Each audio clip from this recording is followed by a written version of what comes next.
Hello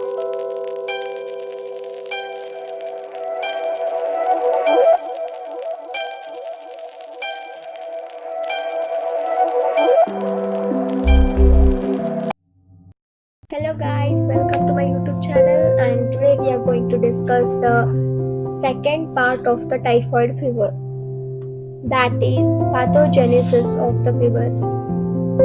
Pathogenesis of the typhoid fever.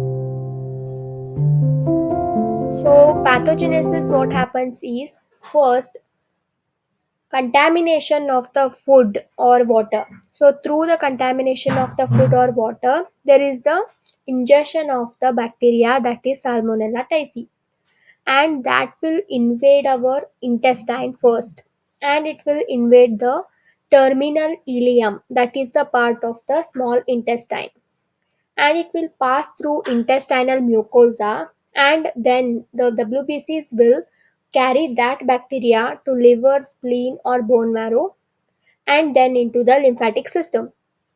After entering the lymphatic system, the bacteria will re-enter the bloodstream. That time the patient will get the fever.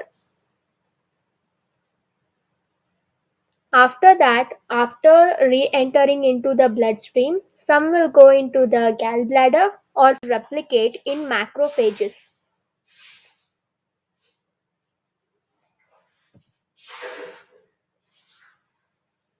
So in detail we will discuss.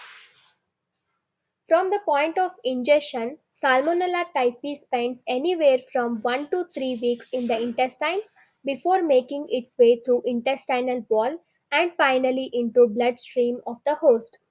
So this bacterium is carried by the WBCs to liver, spleen, and bone marrow to rapidly replicate to become macrophages.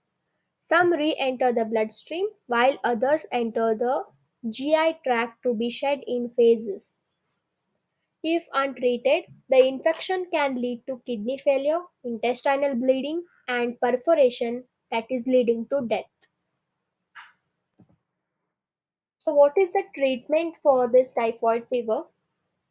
So, chloramphenicol was the original drug of choice for many years. Because of rare side effects, chloramphenicol has been replaced by effective antibiotics. So, a number of different antibiotics are discovered after the chloramphenicol, and in most part of the world, fluoroquinolone, this is the usually ciprofloxacin or ofloxacin, are the drug of choice for empiric treatment of the typhoid fever. Recently, there has been increasing fluoroquinolone resistant and multi-drug resistant strains. That's why it is also rejected. So nowadays, the amoxicillin, ampicillin, chloramphenicol of the Salmonella typhi are used.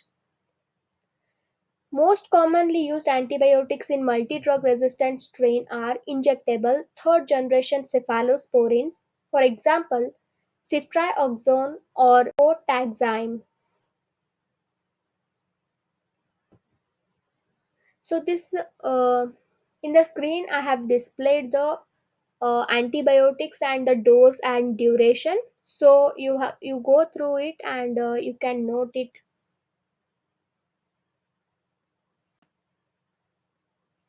I have displayed the chart of the antibiotics dose and duration. If you want, you can screenshot this or you can note it.